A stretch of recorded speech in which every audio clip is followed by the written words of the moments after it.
Assalamu alaikum. In this video, we are going to discuss it's your October-November 2003 paper 2 of your O-level Admath. Course code is 4037 and paper 2. So let's start. First one, the line 4y equals to x plus y intersects the curve at y square equals to 2x plus 7 at the point A and B. Find the coordinates of the midpoint of the line AB.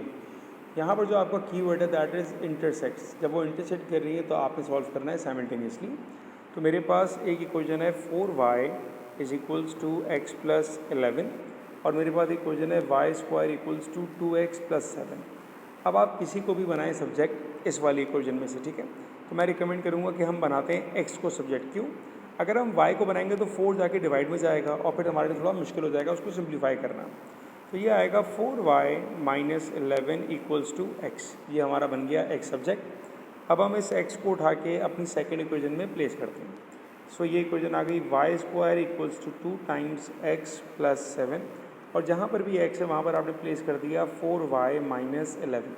Simplify करेंगे इसको y square equals to 8y minus 22 plus 7, y square equals to 8y minus 22 plus 7 minus 15.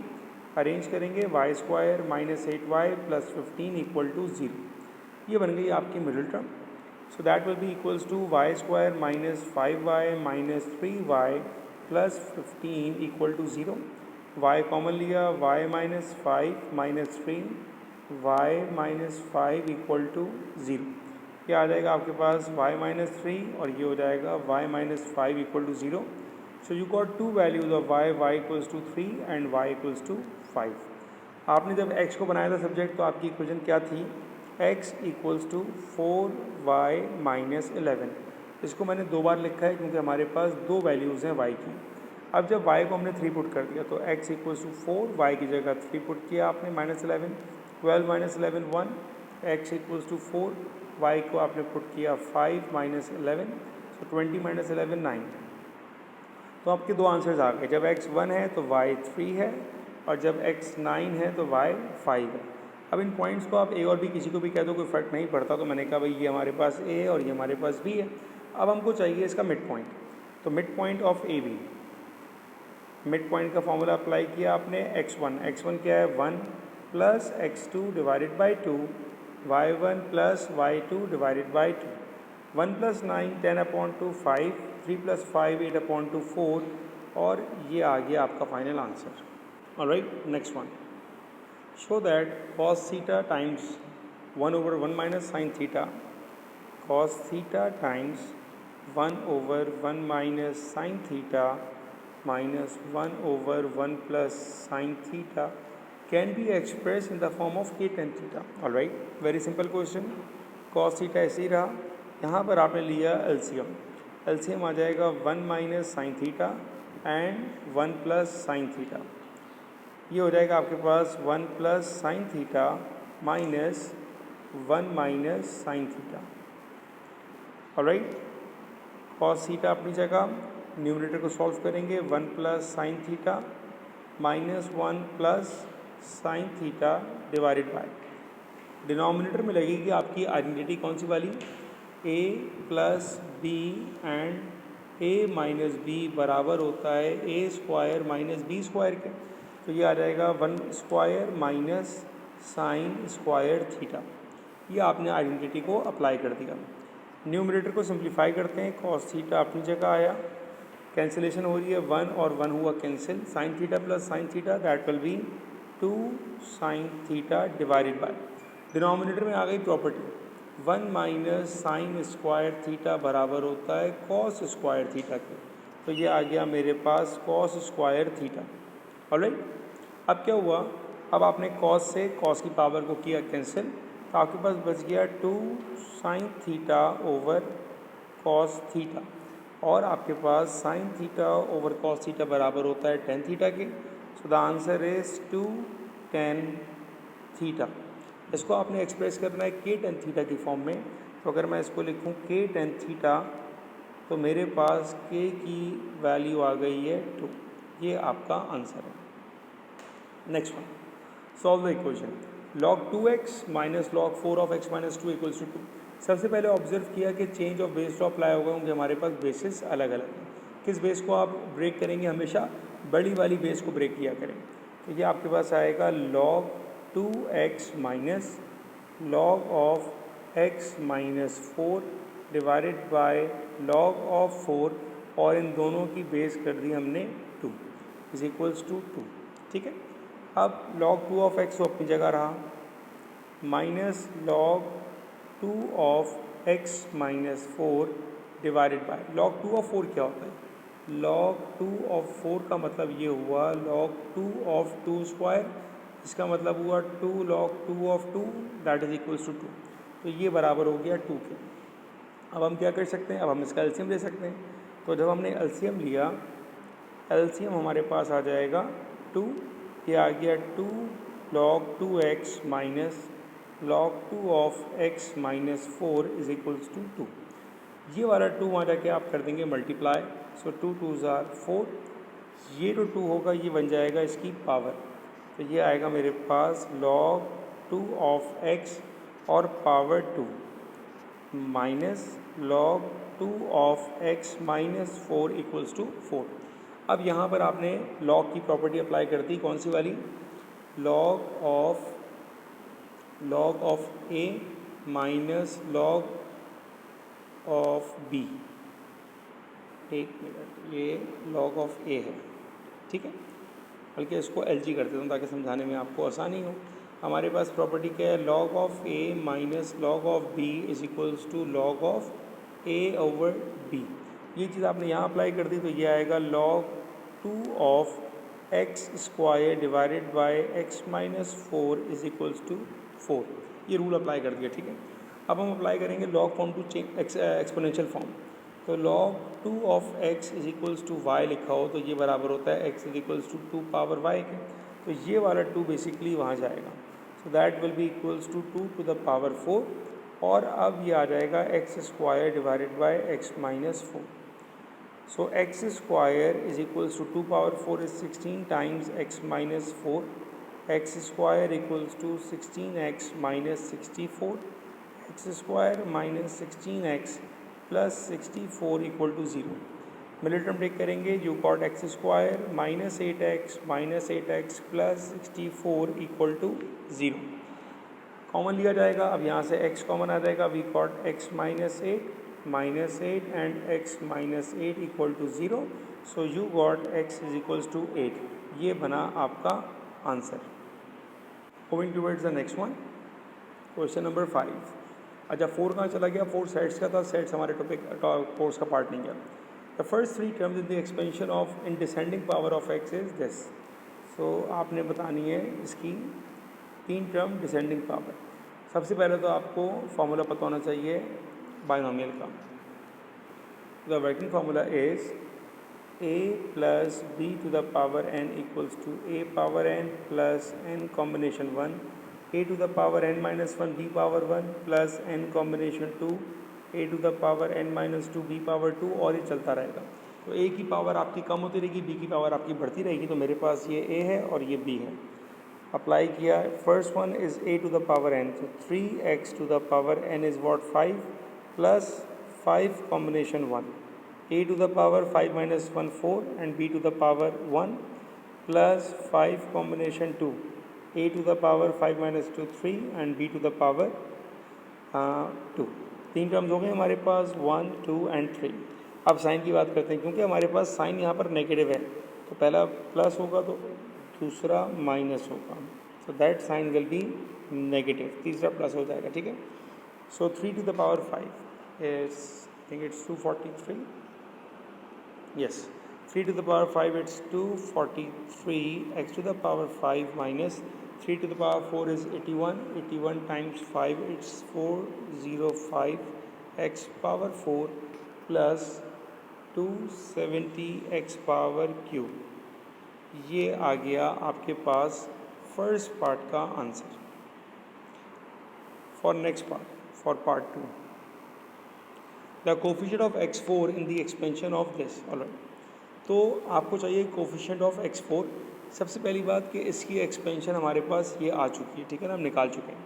तो हमारे पास question है 3x minus 1 to the power 5 times 2x plus 1। 3x-1 की expansion जो हमारे first part का answer आया था that is 243x5 minus 405x4 plus 270x3। ये मल्टीप्लाई हो रहा है हमारे पास 2x+1। और हम किस में इंटरेस्टेड हैं? हम इंटरेस्टेड हैं x⁴। x4 कब आएगा? जब ये मल्टीप्लाई होगा 1 के साथ तो x4 आएगा, और दूसरी बात जब ये मल्टीप्लाई होगा x³ x के साथ तो भी x4 आएगा। अब हम इनको मल्टीप्लाई करना स्टार्ट करते हैं। So -405 into 1 plus 270 into 2। So -405 plus 270 into 2 it is equals to 540। So 540 minus 405 it is 135. So the answer is 135. Alright, next one. A particle travels in a straight line so that t seconds after passing a fixed point O, its speed is given by. आपके पास velocity का expression आ चुका है. The particle comes to instantaneously at rest at B. क्या मतलब क्या हुआ इसका? इसका मतलब ये हुआ कि जब वो B पर होगा उसकी वेलोसिटी 0 हो चुकी होगी। Calculate the distance AB। सबसे पहले मुझे टाइम की वैल्यू निकालेंगे जब वो B पर पहुंचा, टाइम क्या था? तो velocity is equals to 40 multiply with e to the power -t minus 0.1। Velocity को हमने पुट किया 0 equals to 40 e to the power -t minus 0.1। ये 40 यहाँ पर मल्टीप्लाई हमारा कि 0 हो जाएगा डिवाइड होने के बाद, तो हमारे पास क्या बचा? 0 equals to e to the power -t minus 0.1। अब ये तो 0.1 आपका नेगेटिव है, अब ये यहाँ जाएगा तो पॉजिटिव हो जाएगा, तो 0.1 equals to e to the power -t। We need to apply log on both sides.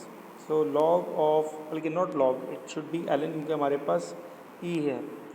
We need to apply ln on both sides. ln of 0.1 equals to ln of e to the power -t।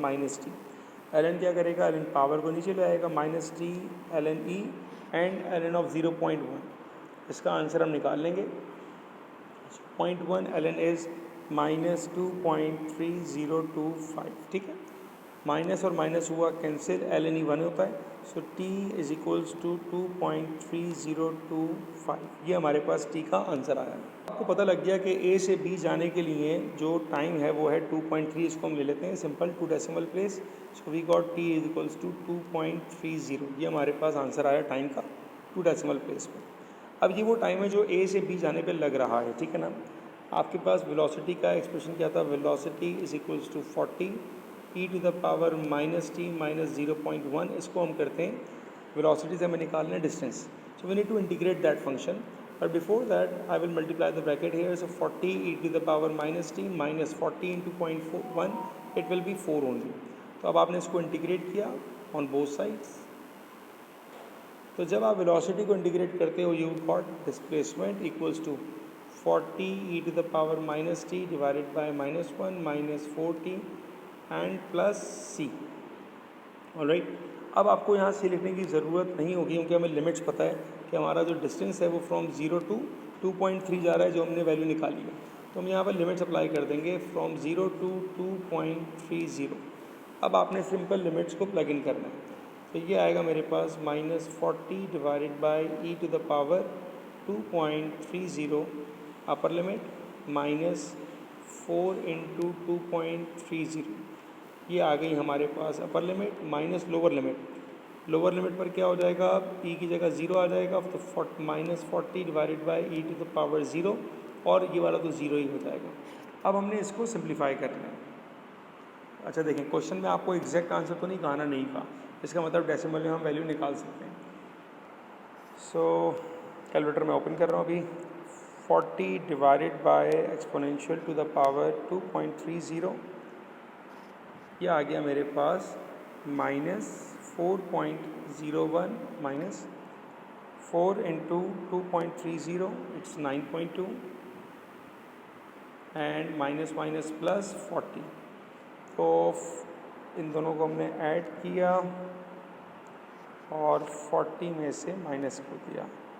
So you got 26.79। So the distance is 26.79, that is equals to 26.8 meters। ये आपका answer आ गया final distance का। Alright, next one question number 8। 7 again आपके course का part नहीं होगा इसलिए हटा दिया। A garden center sells 10 different varieties of rose bush. A gardener wishes to buy 6 rose bushes, all of different varieties. Calculate the number of ways she can make her selection. All right. तो आप पहले data देखें, data आपको क्या दिया हुआ है, उसको क्या करना है। Garden centre sells 10 different varieties of rose bush. A gardener wishes to buy 6 rose bushes of all different varieties. तो 10 में से कोई भी वही 6 आ सकते हैं, कोई उसकी फिक्र की बात नहीं, ठीक है। तो पहला पार्ट बड़ा सिंपल हो गया। 10 टोटल चॉइसेस हैं, उसको लेने 6, तो 10 कॉम्बिनेशन 6 दैट विल बी 2 1 0। ये आ गया पहले पार्ट का answer. For second part, out of the 10 varieties 3 are pink 5 are red. अब यहाँ पर डेटा हुआ थोड़ा कॉम्पैक्ट। पिंक आ गया हमारे पास, रेड आ गया हमारे पास और येलो आ गया। कौन कौन से कितने हमारे पास भाई, 3 are pink 5 are red and 2 are yellow. ये आपको डेटा मिल गया। Calculate the number of ways in which her selection of 6 rose bushes could contain no pink bush. तो भाई पिंक तो होना ही नहीं चाहिए। जब पिंक नहीं है तो इसका मतलब क्या हुआ कि ऑप्शन जो है ना, अब हमारे पास 3 तो चले गए। तो अब हमारे पास बचे कितने, हमारे पास बचे अब 7। हमारे पास इसका आंसर क्या बनेगा भाई, 7 हमारे पास बचे, ठीक है ना। और हमको सिलेक्ट करने हैं इसमें से 6, जैसे उसने बताया हुआ है कि आपको 6 लेने। सो 7 कॉम्बिनेशन 6 इज 7। ये आपका आंसर हुआ पार्ट 2 का। इसको हम कह रहे हैं नो पिंक बुश, इसमें कोई पिंक नहीं होगा। आते हैं पार्ट 3 पर। At least 1 rose bush of each colour. अब यहाँ पर बनेंगे हमारे पास केसेस बेटा, कैसे देखें। हमारे पास है पिंक, हमारे पास है रेड और हमारे पास है येलो, ठीक है ना। इनकी ओरिजिनल क्या क्वांटिटी है, पिंक हमारे पास 3 है, रेड हमारे पास 5 है और येलो हमारे पास 2 है। At least 1 rose bush of each colour, कम से कम एक तो होना ही चाहिए। अब क्या क्या हमारे पास ऑप्शन हो सकते हैं, हमको टोटल 6 चाहिए। तो मैंने कहा भाई एक ऑप्शन तो ये कि 2 इसके आ गए, 2 इसके आ गए और 2 इसके आ गए, ये हमारा एक ऑप्शन है, ठीक है। अब हमने कहा नहीं यार, 2 इसके आ गए, 3 इसके आ गए और एक इसका आ गया, ये भी हो सकता है। एक इसका आ गया, 3 इसके आ गए, 3 और 1 4, 2 इसके आ गए, ये भी हो सकता है। एक इसका आ गया, 4 इसके आ गए और एक इसके आ गया, ये भी हो सकता है, ठीक है। 3 इसके आ गए, एक इसका आ गया, 3 और 1 4 और 2 6, इसका भी हो सकता है। 3 इसके आ गए, 2 इसके आ गए, 3 और 2 5 और 1 6, इसका भी हो सकता है। और कोई केस हमारे पास बन रहा है इसका, पहले कि और हमारे पास कोई केसेस नहीं है जिसमें हम लोग और इसको लिख सकें। तो हमारे पास बेटा लिखने का तरीका बहुत सिंपल बता रहा हूँ आपको। देखिए हो क्या रहा है, सवाल दोबारा सुनने। उसने कहा 10 वेराइटीज़ हैं और एटलीस्ट 1 जो है ना वो हर कलर का होगा। एटलीस्ट 1 का मतलब क्या होगा कि आप किसी को छोड़ नहीं सकते, कम से कम एक तो होना ही चाहिए। तो हमने बनाए डिफरेंट केसेस इसके ना। अब इसको लिखेंगे कैसे हम देखें। पिंक हमारे पास कितने, 3 में से हम उठा रहे हैं 2, तो ये हमारे पास लिखा जाएगा 3 कॉम्बिनेशन 2 मल्टीप्लाई। रेड हमारे पास 5 है, हम उठा रहे हैं 2, ये आएगा 5 कॉम्बिनेशन 2 और येलो आ जाएगा 2 combination 2।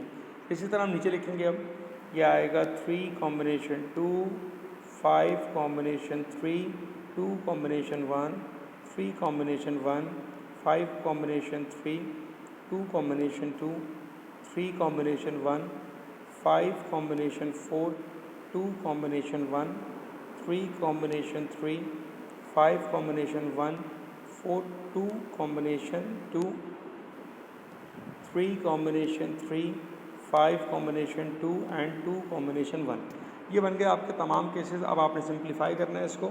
So 3C2 that will B 3, 5C2 it's 10 and 2C2 it will be 1. Next one 3C2 it will be 3, 5C3 it will be 10 and 2C1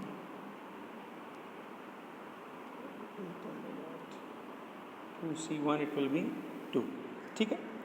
3C1 3, 3C1 3, 3C3 I think it's 1, फिर भी मैं confirm कर रहा हूँ। yes it's 1, it's 1। 5C3 10, 5C4 it's 5, 5C1 5, 5C2 10, 2C2 1, 2C1 2, 2c21, 2c1, it's 2. Alright, ये आ गए हमारे cases. अब इनको सिंप्लीफाई कर लें. 3 10s are 13, 3 10s are 32s are 60, 3 10s are 30, 5 2s are 10, 3s are 30, 5 1s are 5 and 10 2s are 20. Add करते हैं इसको. 60 and 60 120, 150, 170 and 175. So the answer is 175. Alright, तो ये आपका क्वेश्चन कंप्लीट हुआ. आई होप कि आपको ये केसेस समझ आ गए होंगे. Next one. Given that y equals to 2x plus 3 times 4x minus 3 root, show that dy by dx can be written in the form. Alright, काफ़ी सिंपल क्वेश्चन है हमारे पास ये. So y is equals to 2x plus 3 times 4x minus 3 to the power 1 upon 2. u and v suppose करेंगे तो u हम ले लेते हैं 2x plus 3 और v हम ले लेते हैं 4x minus 3 to the power 1 upon 2. Derivative करेंगे, u का आंसर आ जाएगा 2. v का डेरिवेट करेंगे, पहले पावर लिखो, फिर पावर में से 1 को माइनस किया और फिर जिस फंक्शन पे पावर है इसका डेरिवेटिव यहाँ पर आना चाहिए. तो derivative of 4x is 4. Simplify यहीं पे कर देंगे हम इसको. 2 1s are and 2 2s are. तो ये आएगा 2 divided by 4x minus 3 with the power 1 upon 2. जब ये पावर मैं नीचे लेके जाऊँगा तो ये अपना साइन चेंज कर देगी. ठीक है, फार्मूला अप्लाई करते हैं. फार्मूला क्या होता है हमारे पास? U V dash plus V U dash. ये हमारा वर्किंग फार्मूला होता है. यू क्या था हमारे पास? U is 2x plus 3. Derivative of v is what? 2 divided by 4x minus 3 to the power 1 upon 2 plus v is what? 4x minus 3 to the power 1 upon 2 and derivative of u is 2. अब आपने यहाँ पे लेना है इसका LCM. अब यहाँ पर बच्चे काफ़ी परेशान होते हैं कि रूट में एलसीएम हमारे को टेंशन की बात ही नहीं है. एलसीएम आ गया 4x minus 3 with the power 1 upon 2. देखें इसके पास तो एलसीएम मौजूद है ना, तो ये तो सिंपल 2 मल्टीप्लाई कर देगा इसको. सो 2 2s are 4x plus 2 3s are 6 plus. अब देखें इससे पहले आपको बस ये एक छोटा सा रूल पता होना चाहिए सर्ट्स का कि अगर आप रूट 5 और रूट 5 को मल्टीप्लाई करोगे तो वो हमारे पास 5 आता है. ये पता होना चाहिए. तो इसी तरह ये रूट की वैल्यू जब मल्टीप्लाई होगी ना रूट के साथ, तो इसका आंसर सिंपल हमारे पास आएगा 4x माइनस 3. ये अक्सर बच्चे इसमें कंफ्यूज हो जाते हैं कि जब ये रूट की वैल्यू मल्टीप्लाई होगी ना रूट के साथ तो सिंपल 4x माइनस 3 आएगा, रूट ख़त्म हो जाएगा. अब आप सिंप्लीफाई कर लें इसको. So 4x plus 6 plus 8x minus 6 divided by 4x minus 3 to the power 1 upon 2. Cancellation क्या हो गई? 6 और 6. 8 प्लस 4 क्या बन गया आपके पास? 12x. तो answer is 12x divided by 4x minus 3 with the root. यही आपको इस फॉर्म में शो करना था. देखें यही फॉर्म में शो करना था. तो आपके पास जो k का आंसर आया, k का आंसर आ गया आपके पास simple 12. Next part, hence evaluate. Hence का मतलब क्या होता है कि भाई पुराने पार्ट से इसका लिंक है. अब देखें कैसे लिंक है, अब ये देखिएगा ज़रा. इसको समझाना में थोड़ा बच्चों को मुश्किल लगता है, लेकिन काफ़ी आसान चीज़ होती है. देखें कैसे आसान है भाई. देखें पार्ट 2. देखिए आपका एक फंक्शन था y. वो y का फंक्शन था 2x plus 3 times 4x minus 3 to the power 1 upon 2. ये मैंने सिंपल इसको यहाँ कॉपी किया है. ठीक है, ये आपका एक फंक्शन था. जब आपने अपने फंक्शन को डेरिवेट किया तो इसका आंसर हमारे पास आया 12x divided by under root of 4x minus 3, जो कि आपको यहाँ नज़र आ रहा है. ठीक है, यहाँ नज़र आ रहा है आपको. अब अगर एक फ़ंक्शन को डेरिवेट किया तो ये आंसर आया. अगर मैं इस फंक्शन को इंटीग्रेट कर दूँ, अगर मैं इंटीग्रेट करूँ उसको 12x divided by under root of 4x minus 3, तो आंसर आ जाएगा 2x plus 3 times 4x minus 3 to the power 1 upon 2. ऐसे ही होगा ना. दोबारा सुनें, एक फंक्शन को डेरिवेट किया तो ये आंसर आया. उसी फंक्शन को इंटीग्रेट करूँगा तो भाई पलट के दोबारा y बन जाएगा. तो ये इसका इंटीग्रल हुआ. इसका मतलब होता है ये है हेंस एवेल्यूएट. इसको हम कहते हैं रिवर्स डिफरेंशिएशन. अच्छा, अब आप ये देखें कि इसको अगर मैं कंपेयर करूँ ना, इसको कंपेयर करूँ जो मुझे चाहिए. अब मुझे चाहिए क्या, वो भी लिख लेते हैं हम लोग यहाँ पर. हमें चाहिए x अपॉन 4x माइनस 3. ठीक है, हमको चाहिए x divided by 4x minus 3. हमें इसको इंटीग्रेट करना है. लिमिट्स क्या हमारे पास? From 1 to 7. From 1 to 7। अब आपने सिंपल क्या करना है, इसको कंपेयर करें इसके साथ। तो देखिए यहाँ पे सिर्फ 12 जो है ना वो एक्स्ट्रा है, तो इसका मतलब ये हुआ कि अगर मैं 12 को 12 यहाँ मल्टीप्लाई और ना हमारे के डिवाइड कर दूँ तो पूरा ऐसे ही बन जाएगा। करके देख लेते हैं इसको, ये हमें चाहिए, दिमाग में रखिएगा, ठीक है। अब मैं इसको ऐसे लिख रहा हूँ, integral of x divided by under root of 4x minus 3 equals to 2x plus 3 times 4x minus 3 to the power 1/2, और ये जो हमारे पास 12 था ये वहाँ जाके डिवाइड हो जाएगा, तो ये आएगा 1 डिवाइडेड बाई 12। अब देखें, यही तो आपका क्वेश्चन बन गया। तो इस क्वेश्चन का इंटीग्रेट यही तो पार्ट है हमारे पास, इसमें हमने बस अब लिमिट्स को अप्लाई करना है, और लिमिट्स है हमारे पास फ्रॉम 1 to 7। अब लिमिट्स अप्लाई कर रहा हूँ उसमें, 1/12 अपनी जगह वैसे ही है।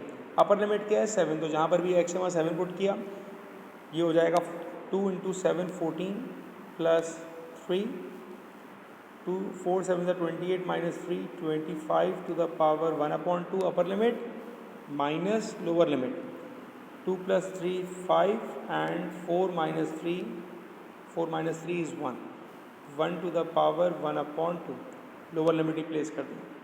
1/12 तो अपनी जगह ही रहेगा, 14 + 3 17 25 का रूट हो जाएगा 5 minus 5 1 5 17 5 so 5 7 35 5 1 5 85 minus 5 that will be 80 divided by 12 6 2 6 are 12 2 40s are 2 3s are 2 20s are, so the answer is 20/3। ये आपका आंसर हो गया। इसको आप चाहे डेसिमल में लिखें, चाहे मिक्स फ्रैक्शन में लिखें, चाहे इसको ऐसे ही छोड़ दें, कोई फ़र्क नहीं पड़ता, ये आंसर है आपका, ठीक है। Next one, question number 10 from the topic circular measure. In the diagram, OAB is a sector of a circle center on radius 16 and the length of the arc AB is 19.2। तो आपको इस length को value they the 19.2। The mid point of OA is C, तो O और A का जो mid point है that is C। The line through C is parallel to OB and meets the arc at AB at D। The perpendicular from D to OB meets OB at E, find angle AOB in radians। तो पहला काम है AOB। सबसे पहले तो आपको angle find out करना है AOB का, ठीक है जी। और आपको आर्क लेंथ मालूम है और आपको रेडियस मालूम है, दैट इट इज 16। ये आपको मिल गया था ना रेडियस 16। तो भाई अगर ये 16 होगा तो आपके पास ये पूरी लेंथ भी 16 हो जाएगी। फार्मूला अप्लाई करते हैं हम आर्क लेंथ का। आर्क लेंथ क्या होती है, S = r θ। आर्क लेंथ कितनी थी आपके पास 19.2, सो 19.2 is radius is what 16 times theta. Simplify किया आपने, you will get theta = 1.2 radian. Keep in mind कि ये फॉर्मूले हमारे सारे रेडियन में चलते हैं, ठीक है। ये आपके पास पहले पार्ट का आंसर हो गया। Next one, find the length of DE। कहाँ है भाई DE की लेंथ, ये DE की लेंथ है, ठीक है ना।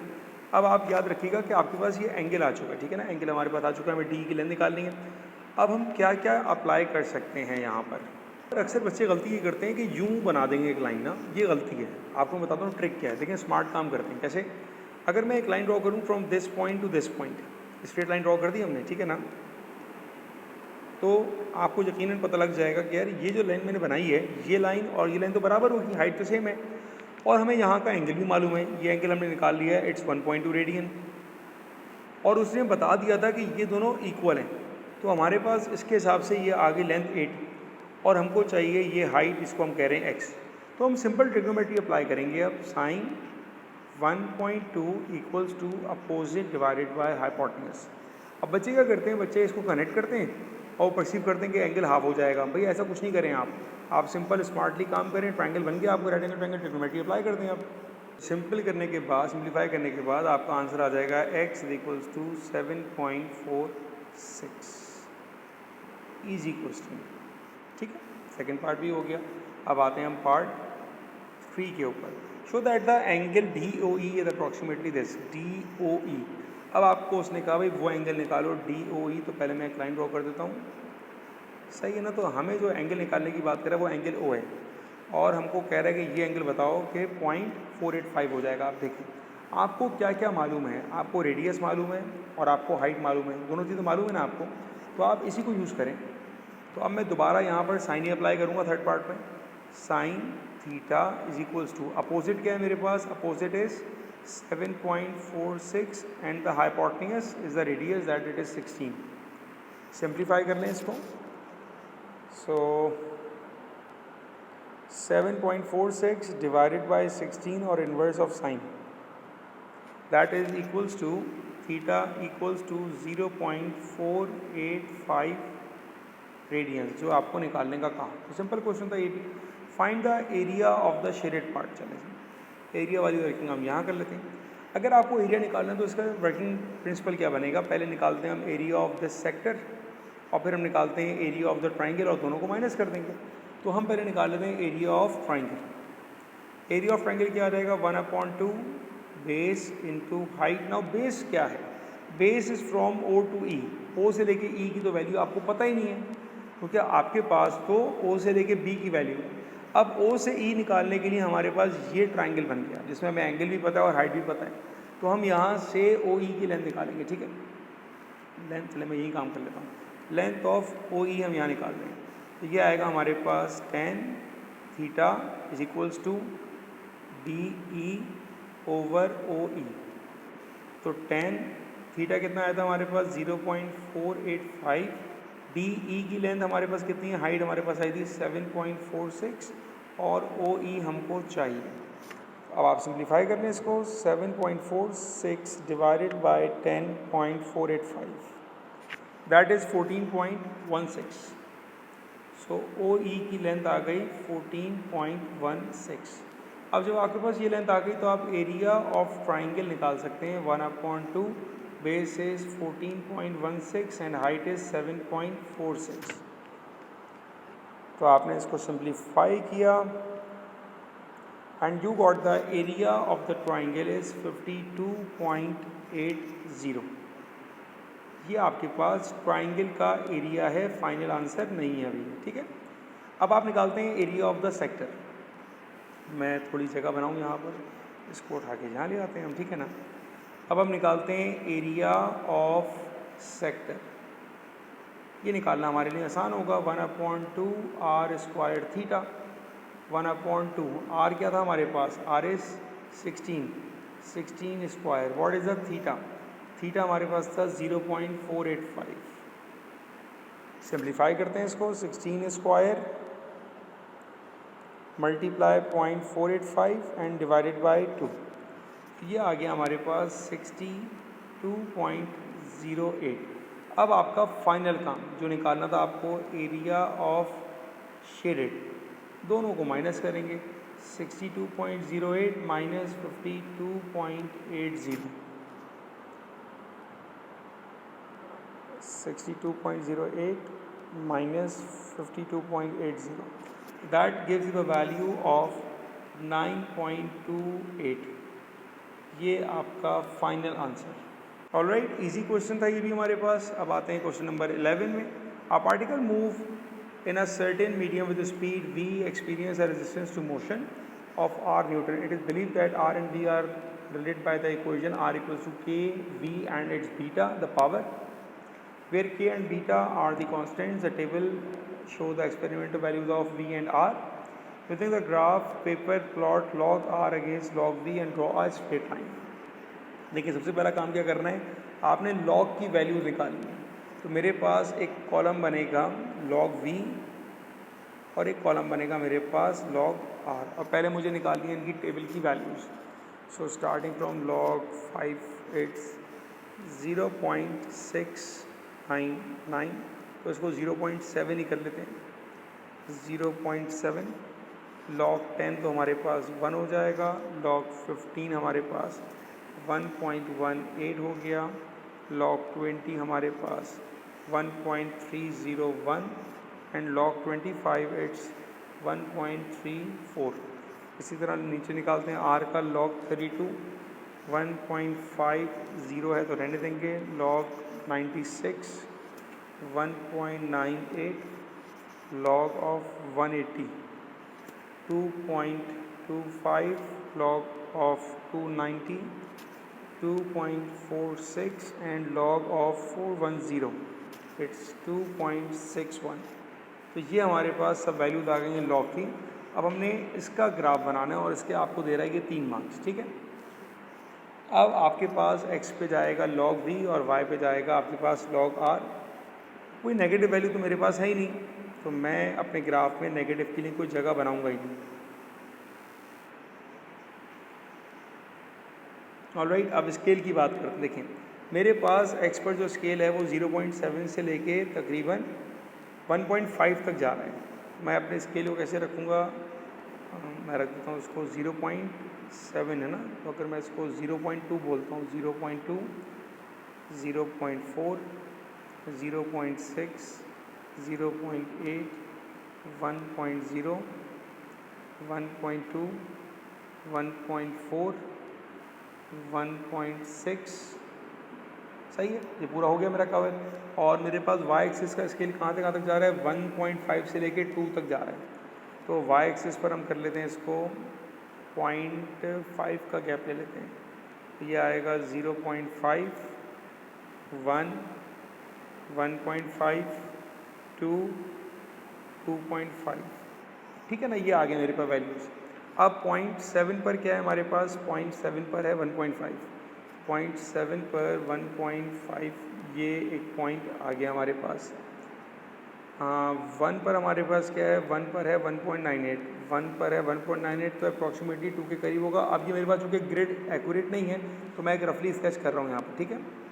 1.18 पर कितना है, 1.18 पर है 2.25, 1.18 पर 2.25, ये हो सकता है, ठीक है।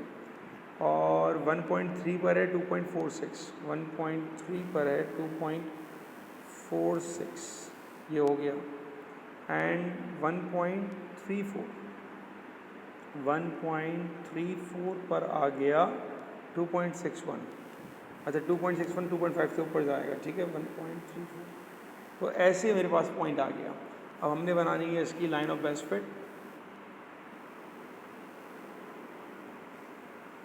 तो कुछ ऐसा ग्राफ बनता हुआ हमें नज़र आएगा। ये हमारे पास ग्राफ बन गया, इसको मैंने लाइन को एक्सटेंड कर लिया, ठीक है जी। ये हमारे पास ग्राफ बन गया लीनियर लॉ का। ये हो गया पहला part complete. Now it says use a graph to estimate the value of K and B. तो मेरे पास इक्वेशन क्या आती है, R equals to K V B. आपके पास इक्वेशन है R is equals to K V and beta. दोनों साइड पे लॉग अप्लाई किया, log R equals to log of K V to the power beta. ये आएगा मेरे पास log of k plus log of v to the power beta. ये हो जाएगा log of k plus beta log v equals to log r. अब इससे आपको मालूम क्या पड़ा, इससे आपको मालूम ये पड़ा कि ये आपका x वाला पार्ट है, so beta is basically your gradient, ठीक है, एंड log के is basically your y intercept. ये आपको पता लग गया इक्वेशन को अरेंज करके। तो मेरे पास y इंटरसेप्ट की वैल्यू क्या आ रही है, इट इज़ अप्रॉक्सीमेटली 0.4 के करीब होगी, 0.5 से नीचे। तो अप्रॉक्सीमेटली हम कहते हैं कि ये 0.4 या 38 या इस तरह की वैल्यू होगी। मैं रफली बता रहा हूँ, स्केच किया हुआ है, सर एग्जैक्टली आंसर तो आप जब ग्राफ बनेंगे उस पर आपको पता चलेगा। मैं इसको 0.4 ही ले लेता हूँ, ठीक है ना। तो मेरे पास log k की वैल्यू मेरे हिसाब से आ रही है 0.4। तो k क्या हो जाएगा, k is 10 to the power 0.4 and 10 to the power 0.4, so k is equals to 2.51। ये मेरे पास k का आंसर हुआ, रफली कह रहा हूँ मैं, ठीक है ना। एम से भी इसका आंसर रेंज में दिया जाता है। और ये आ गया। अब मैं निकालता हूँ उस पर ग्रेडियंट। अब ग्रेडियंट के बारे में भी उसने कहा कि यूज़ योर ग्राफ। तो मैं ग्राफ पर पॉइंट ले लेता हूँ। लेट सपोज एक पॉइंट मैंने ये ले लिया, क्योंकि ये मुझे सबसे एक्यूरेट लग रहा है इस वक्त ग्राफ पे लेने के हिसाब से जो मैंने बनाया हुआ है। तो इस पॉइंट के कोऑर्डिनेट्स क्या आएंगे हमारे पास, दैट विल बी 0.4 एंड 1। और इसके अलावा एक पॉइंट मैं और ले लेता हूँ। तो दूसरा पॉइंट लेट सपोज ये ले लेता हूँ जो मैंने भी मार्क किया ना, 0,0.4। अब आप निकालेंगे gradient. So gradient is equals to y2 minus y1 divided by x2 minus x1। So 1 minus 0.4, 0.6 divided by 0.4, that will be 6/4, 3/2, it is equals to 1.5। so the gradient, अब gradient क्या था हमारे पास, beta. The value for beta it is equals to 1.5, ये बन गया आपका answer. Alright, the speed for which the resistance is 75 newton, वो स्पीड बतानी है जिसके हिसाब से आपकी रेजिस्टेंस 75 न्यूटन होगी। 75 न्यूटन को आप सिंप्लीफाई करने के लिए पहला काम क्या करेंगे, पहले तो आप 75 का लेंगे लॉग ऑफ 75 कितना आ रहा है 1.87।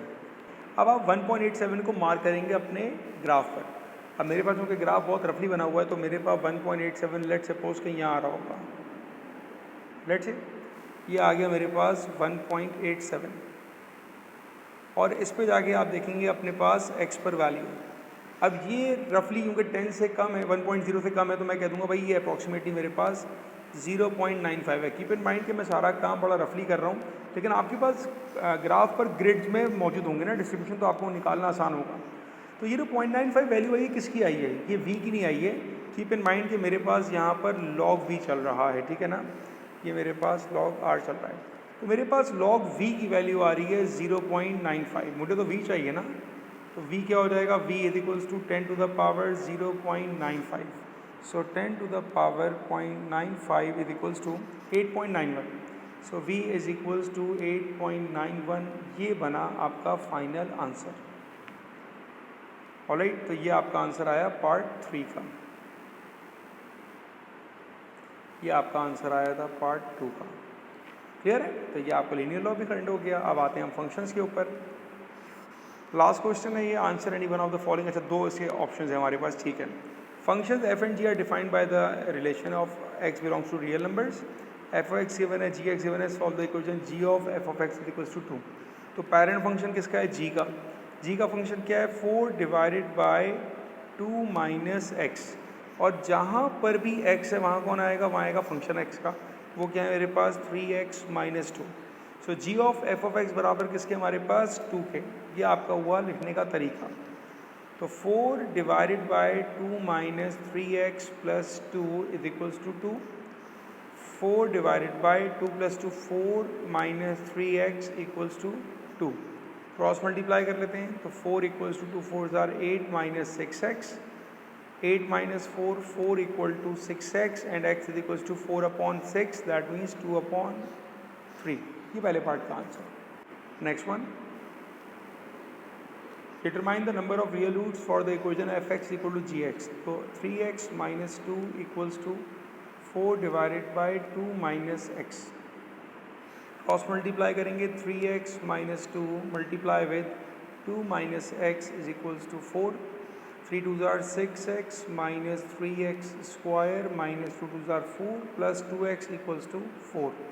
सो you got 6x plus 2 8x minus 3x square minus 4 minus 8 equals to 0।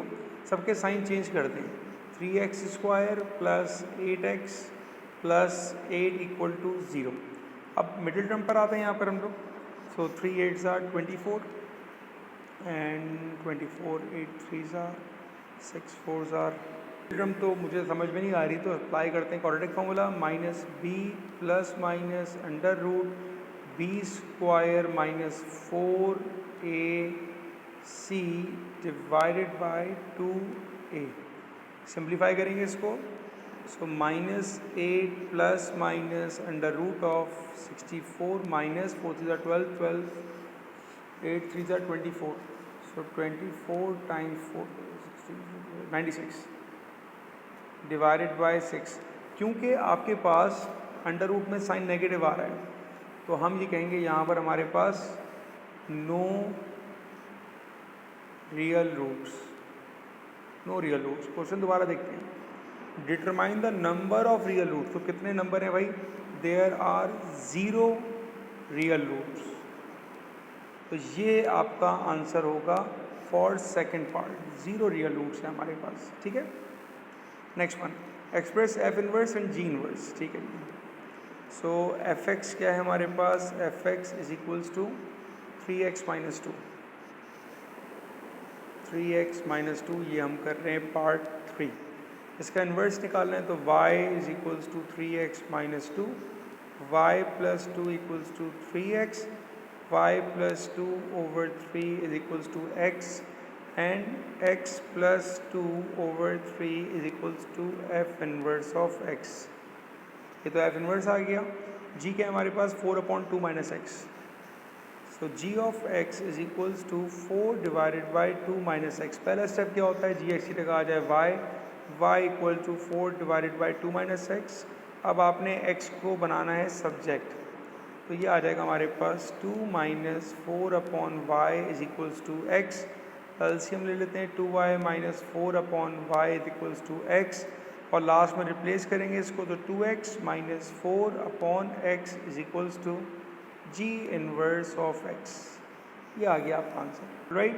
ये पार्ट 3 कंप्लीट हो गया हमारा। अब आते हैं पार्ट 4 के ऊपर। Sketch on a single diagram the graph of y equals to fx and y equals to f inverse of x। State the coordinates of the point of intersection of the two graphs. All right. Part 4.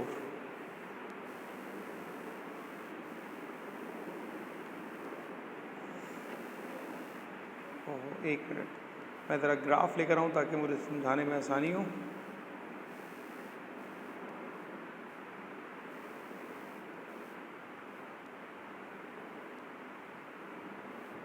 Alright, अब हमको graph बनाना है y equals to, पहले हम बनाते हैं fx का।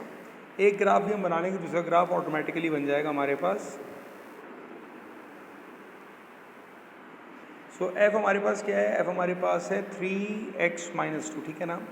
fx क्या है हमारे पास 3x माइनस 2। देखें, पहले एक्सिस मेंशन कर दूं y और x, ठीक है। अच्छा, अब हम लोग रफली वैल्यूज देखते हैं ना। अगर x की जगह मैं 0 पुट कर दूं तो आंसर क्या आएगा, 1 2 3 1 2 3 एंड 1 2, ठीक है।